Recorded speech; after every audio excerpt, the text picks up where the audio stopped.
ladies and gentlemen, welcome back to Thrashers Paradise. On today, we have a very special guest, all the way from Grand Prairie, Alberta. Am I saying that right? Grand Prairie, yeah. Yeah, Grand Prairie, Alberta. We have Jameson, who is the vocalist to Arrvial of Autum. How's it going, man? You're doing great. Yourself, man? Doing killer, just hiding inside and playing some guitar this afternoon, so it's been a good day. Awesome. So, how's the coronavirus affecting you guys out in Alberta? I think we had a week delay from when it got serious in some of the bigger cities because we're so far from everything. But personally, I got laid off my day job, so I'm going to be, collecting some of that sweet relief money and kicking back for a bit. So no, it's crazy. There's you just see less traffic, and everyone is actually mindful of this, doing their part, and taking it pretty seriously. So it's awesome. I just did a full-blown 2-week quarantine after I got laid off because I was like, okay, well, let's do it. Lucky, man. People in Ontario are dumb. I don't know. I'm lucky to be in a safe scenario right now. Yeah. Hopefully the job market starts up again sooner than later, because you can only kind of coast like that for so long. But I'm definitely using the downtime to write some new music, so making the best of it.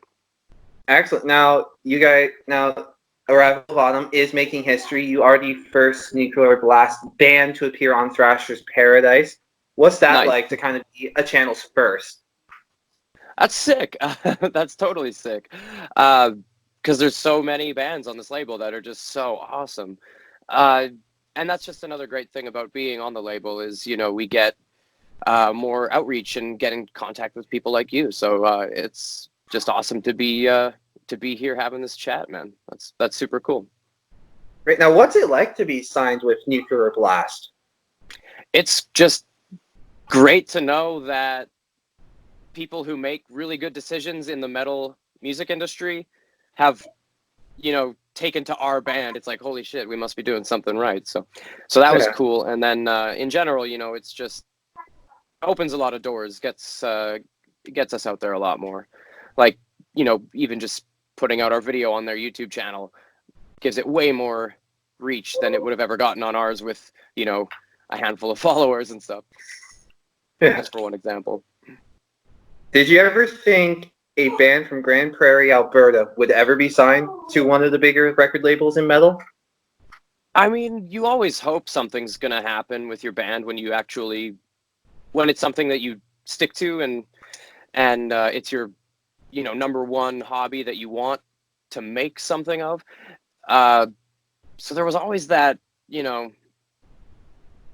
thought in the back of my mind that we would be the band to do that.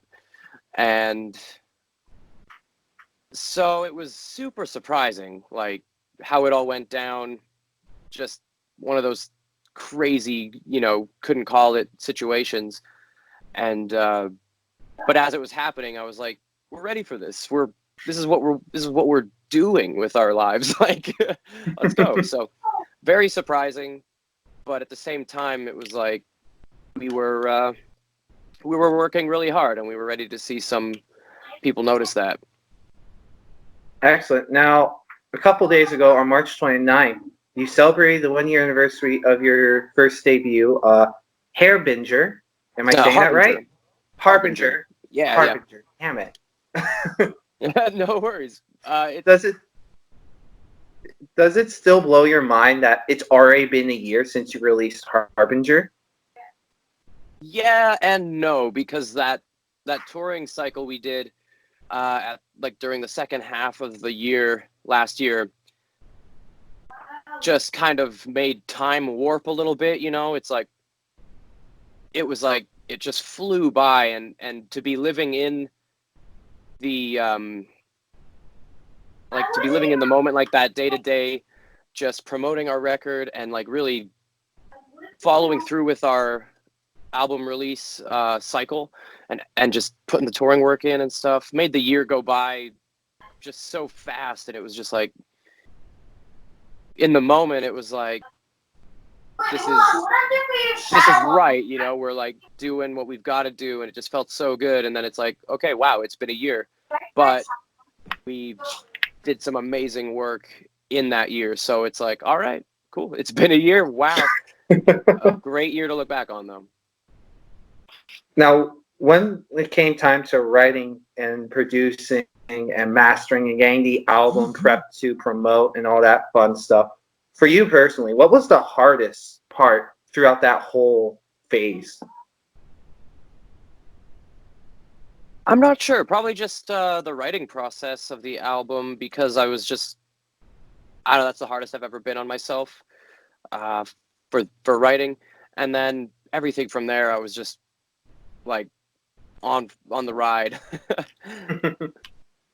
Like, I was a little bit anxious about doing 8-week stints for my voice and stuff, but every day I just kept, you know, sticking to my warm-up routine and drinking all the water and, you know, just being mindful, being healthy. And it just was awesome. I didn't lose my voice at all during either of the 8 weeks tours. And man, it was just like,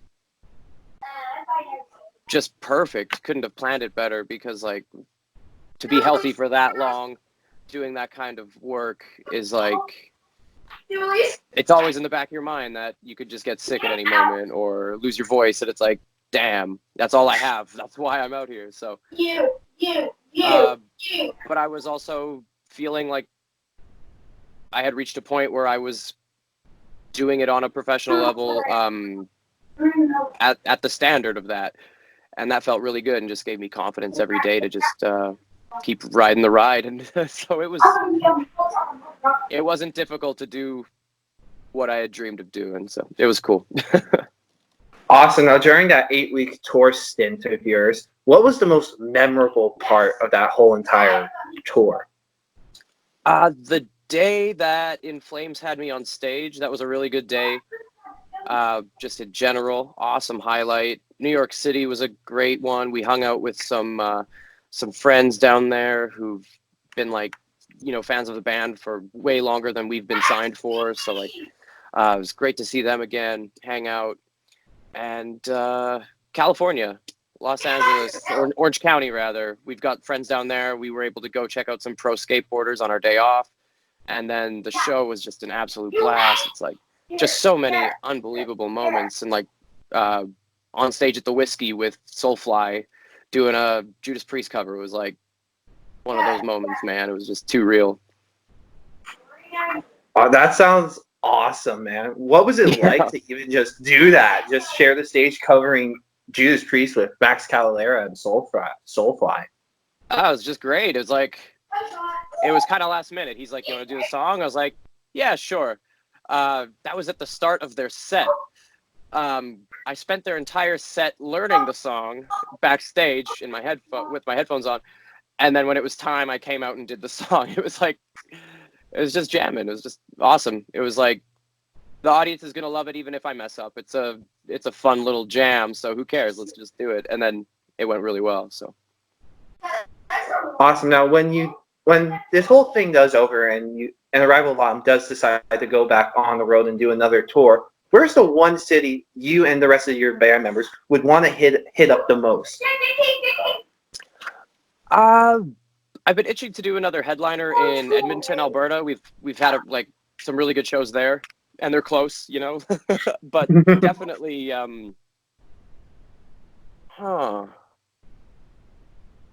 there's a lot of good ones, man. New York City, definitely want to get back to. Want to get back to Texas. Want to get back to California. We've got a few spots now where we've played them a couple times now, and it's like places that we'd always dreamed of playing, and now we've kind of gotten comfortable there. And so it's exciting to see what the next visit's going to be like. Excellent. Now, how surprised were you by the outpour of love from the fans over this album release?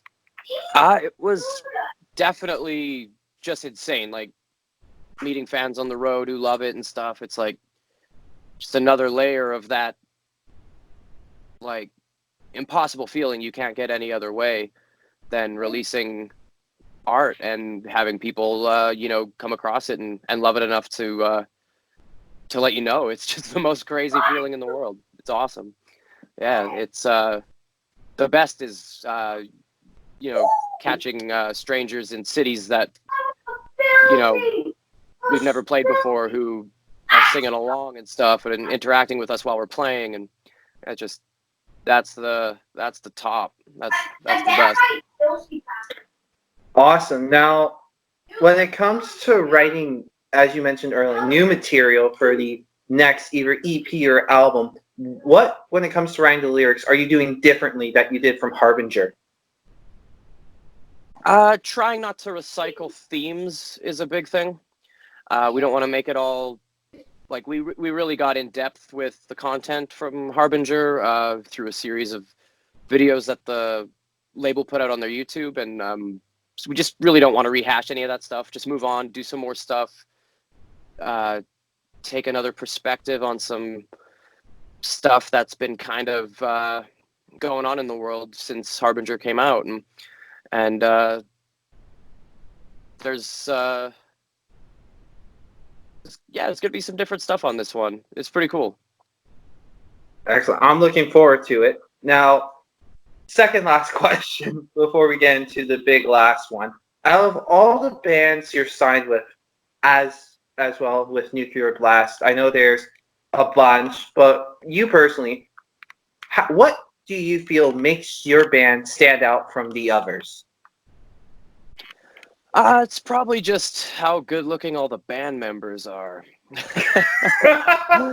Honestly, there's so much talent out there right now, man. Sometimes it's like we're not worthy to be doing this, but it's like that's just like, I think they call it imposter syndrome.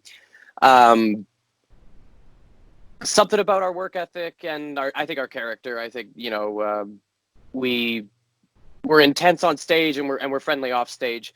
I think that attracts people. Excellent. Now, we're getting into the last question.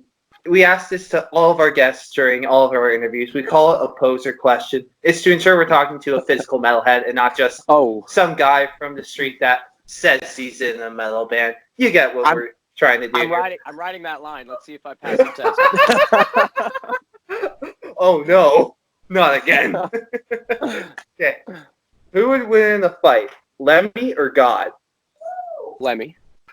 Yeah. That is correct. You don't even have to think about that one. Yeah, I know, exactly.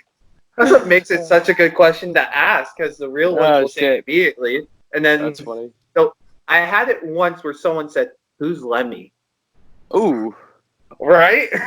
Interesting. Wow. I think my grandma knows who Lemmy is. That's great. That's awesome. Thank you so much, Jameson, for taking time out of your very busy schedule to come on Thrashers Paradise today. Is there anything else you'd like to just say right now, just to get out of the air for the fans watching this?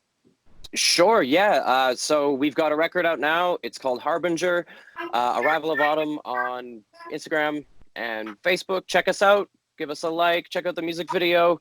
Check out Thrasher. Check out Hamilton, Ontario's local metal scene. Check out all of Canada's local scenes wherever you live. Not now, obviously, but just check it out on, you know, the internet. That's still there. Spotify's still working. Take your downtime during this pandemic to, like, show some love to your local bands. They'll love it. Exactly. Again, thank you so much. And until next time, keep on thrashing. Keep thrashing, dude. Thanks for having me.